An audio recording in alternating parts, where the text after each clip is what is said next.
जहि सेवत नर होत हैं भवसागर से पार।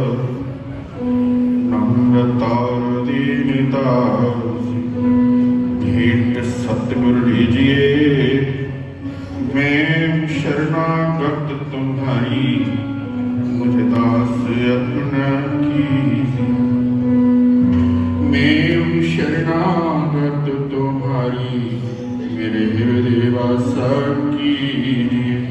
बोलो जयकारा बोल मेरे श्री बोले साक्षी दरबार, बोले श्री परमहंस दयाल महाराज की, बोले श्री स्वामी जी महाराज की जय। जयकारे की आवाज नहीं आई, उसका कारण है क्योंकि चावल रह गए ना। अब चावल में दूध पड़ेगा और फिर बाबा जी खीर बनाएंगे, और जब तक खीर ना बन जाए हाथ उठाओ तो उठकर नहीं जाएगा। हाथ उठाओ, जो तक बाबा जी बोलना नहीं आप यहां से उठकर नहीं जाएगा, और खीर खानी है तो ठीक है ना जी। अब खीर खाने वाले बैठे हैं, हलवा पूड़ी वो सब बदहजमी कर देते, वो मत खाना, खीर खाओ, ठीक है। अब राजू भैया से भी प्रार्थना है कि अब वो किसी को इशारा करके ना बुलाए। जिसको भूख लगेगी वो खीर के बाद ही खाना खाएगा, क्योंकि मैं हैरान होता हूं। आते आप लेटो, दोष हमारा है। कितने बजे आए हो? 10:30 का टाइम था, 12:30 आप आए हो, 2.5 घंटे लेट। तो 2.5 घंटे लेट तो हम कर सकते हैं ना, जायज है, हमारा तो दोष नहीं। हम तो सुबह से आके बैठे थे, आप लोग लेट आते हो, तो आज ये प्रण करो कि आगे से जल्दी आएंगे ना, जल्दी खाना खाना है। तो चलो खैर, आप दूसरी तरफ चलते हैं। आज सबसे पहले तो मैं बधाई देता हूं आप सबको। मैं सुना करता था अपने बुजुर्गों से कि संत के जो दर्शन होते हैं वो तन भी ठारते हैं और मन भी ठारते हैं। आज दोनों चीजें आपकी ठर रही हैं, एसी चल रहे हैं और सत्संग का एक एक शब्द आपकी आत्मा को उठा रहा है। इससे बड़ी कृपा और क्या है। ये कैसे हुआ? सबसे पहले विचार जी महाराज, यानी विचार हुआ, फिर योगा किया गया, योग जी आए, और फिर हम सब अनमोल हो गए, और फिर जब अनमोल हो गए तो फिर विराट हो गया। फिर जो आया सो लगा दिया, जो आया सो लगा दिया। विराट 2 तरह के होते हैं, मैंने सुना है महापुरुषों से। एक विराट यहां से 20 कदम दूर है, शमशान भूमि।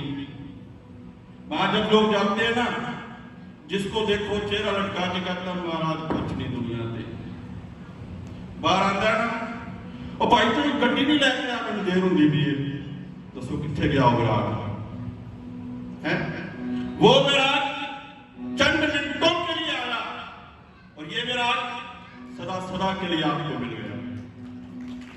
ये अच्छा है कि वो अच्छा है? अगर वो लेना है तो चले जाना, जब मर्जी खाना खा लेना। अगर ये लेना है तो जब तक बाबा जी ना बोल पाए, आप अगर मुझसे प्रेम करते हो, मेरे सतगुरु से प्रेम करते हो, तो उठना मत, चाहे राजू भैया 10 बार बुलाए, मत जाना आज। क्योंकि हमें इस वक्त जरूरत क्या है? भोजन तो आपके घरों में बनता है मेरे भाई, और हमारे से शायद सुंदर बनाते होंगे आप, हमें भी खिलाते होंगे, लेकिन आज हमें जरूरत है अपनी आत्मा की खुराक की। जो यहां हमें मिल रही है। मेरे सतगुरु की अपार कृपा है कि हमारे जीवन को उन्होंने बदला। देख लो आप लोग अपने अपने घरों के अंदर और हम अपने अपने घरों के अंदर देखें क्या से क्या हो गए। उसकी कृपा है तो, और नहीं तो क्या है। आज यहां पर आए हैं तो कुछ ऐसा लेकर के जाएं कि मन के अंदर 1 साल तक याद रहे कि हम गए थे, उन महान हस्तियों के दर्शन किए, उनके वचनों को सुना और मन के अंदर कुछ बदलाव हुआ।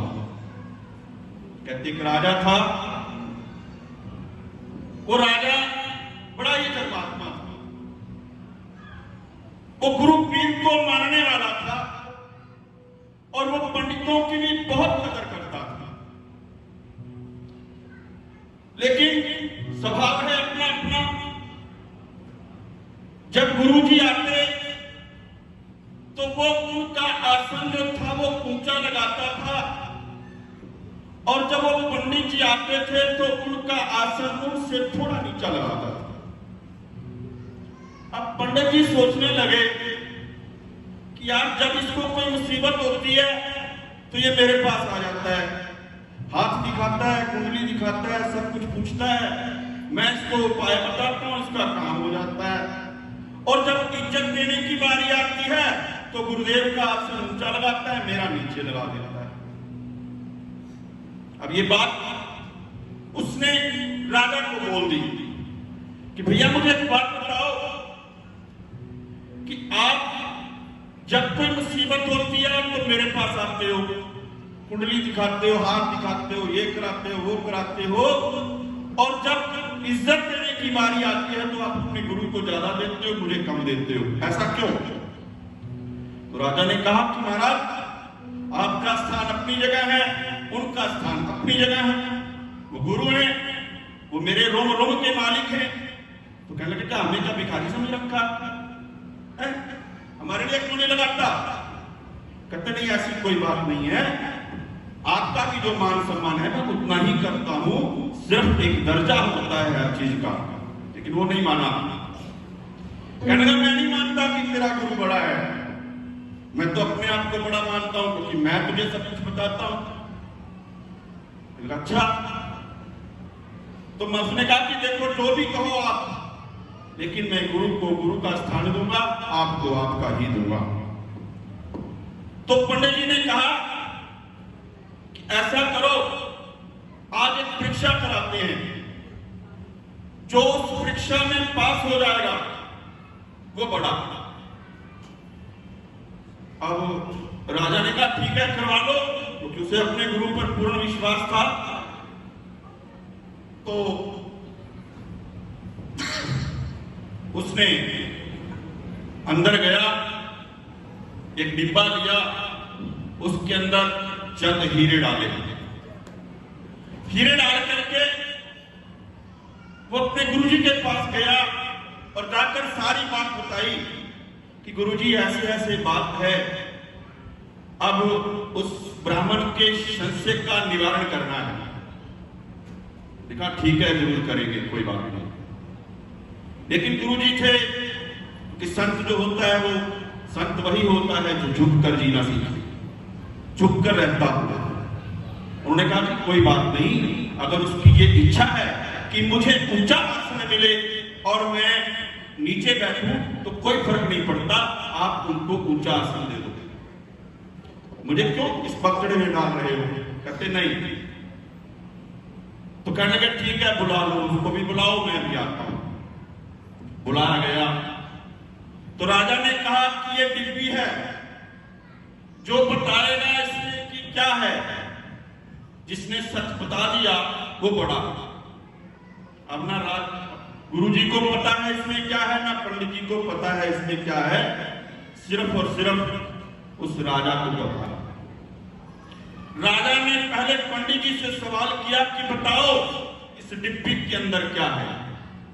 पंडित जी ने अपनी सारी विद्या लगाई, जो भी अंक प्रणंक जो भी थे उन्होंने लगाए और बता दिया इसके अंदर हीरे हैं। अब राजा परेशान हो गया, पंडित जी ने तो सही बता दिया है और अगर मेरे गुरु ने सही नहीं बताया तो मेरी तौहीन हो जाएगी। तो गुरु जी से पूछा गया कि महाराज अब आप बताओ। गुरु जी ने फिर कहा कि कोई बात नहीं, छोड़ तो इसको ऊपर बिठा, मुझे नीचे बिठा। कहने का नहीं, ऐसे नहीं, आप बताओ। तो गुरु जी ने कहा कि बेटा इस डिब्बी के अंदर सांप का बच्चा था। अब राजा का मत्था ठनका कि भाई ये क्या हुआ, इसमें तो हीरे हैं और गुरु जी कह रहे सांप का बच्चा, ऐसे कैसे? गुरु जी ने कहा डिब्बी खोलो। तो राजा ने कहा महाराज एक बार और सोच लो, कुछ और बताओ। क्या लगे संत का एक ही वचन होता है, दूसरा नहीं। मैंने जो कहा है वही है। अब उधर पंडित जी हैरान हो रहे हैं कि मैंने इतनी विद्या लगाई, मैंने हीरे बताए हैं, वो सांप का बच्चा बता रहे हैं, ऐसे कैसे? तो जब राजा ने डिब्बी खोली तो उसके अंदर क्या निकला? सांप का बच्चा। ये देखकर राजा हैरान हो गया, पंडित भी हैरान हो गया। राजा ने पूछा महाराज सच बताओ, मैंने तो इसमें हीरे डाले थे, ये सांप का बच्चा कहां से आया?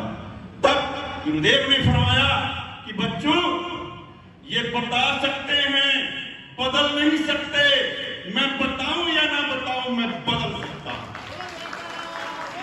इसलिए मेरे सतगुरु के प्यारों, आज ये सुनहरी अवसर है आप सबके लिए, जो आए हो तो कुछ ना कुछ बदल कर जाना, ताकि आने वाला समाज हमें बदला बदला नजर आए। तभी हमारा यहाँ आना सार्थक होगा, आपका बैठना सार्थक होगा, हमारा बोलना सार्थक होगा और आपका सुनना सार्थक होगा। अगर हम कुछ बदले तो, अगर आए और लंगर खाकर चले गए तो भैया फिर कोई बात नहीं, हम भी खाकर चले जाएंगे, इससे ज्यादा क्या है? इन्हीं भावों के साथ मैं बधाई देता हूं परम श्रद्धेय बाजी को कि जितना सुंदर ये हाल बनाया है। अब एक प्रार्थना आज और करके जाता हूं बाबा जी, अब इसमें परिवार भी बढ़ा दो, एक दो बेटियां और आ जाए, ताकि ये जो बनाया है इसकी संभाल भी हो। देख लो भाई, जिसके पास 3-4 हो, इतने बड़े महल में दे दो यार, कहां गरीबों के घरों में देते फिर रहे हैं, हमारी तरह राज करेंगे। बोलो श्री गुरु महाराज की जय। जय।